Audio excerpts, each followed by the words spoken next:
Tadi ada orang tanya saya, mari mana suhu 10 tahun hok demo buat ni? Kau tak aja dengar pun. Okey Ben, ni penjelasan ringkas untuk semua pengguna 4-way.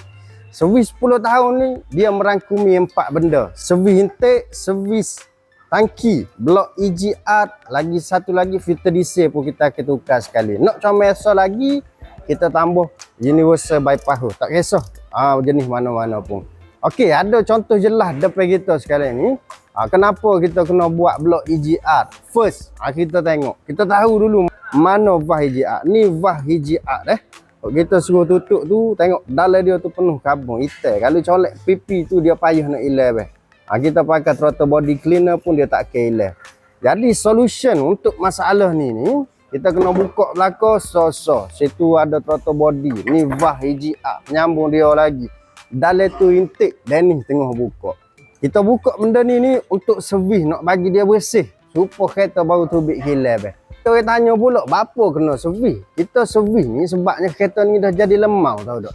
Lemau ni maksudnya kereta ni jadi lembab lah. Kereta ni tak ada power, macam-macam lagi perangai dia. Kita tengok dalam scanner dia comel, tapi kereta lembek. Penipuan lah juga. Jadi, kenapa kena buat benda yang saya selalu sebut tu? Blok EGR buat bypass tu. Blok EGR, sini kita tak servis kotor sangat. Kita tak servis kotor dan tak perlulah servis intake untuk tahun-tahun yang akan datang. Gitu cerita dia, Ben. Servis intake kita buat ni sebenarnya nak cuci karbon tak servis ada karbon, sahabuk pun kita tak servis ada. Kita servis dulu bagi bersih. Betul-betul bersih. Nak bagi kereta ni normal balik. Baik, tadi tu secara ringkas kita berbicara pasal servis intake.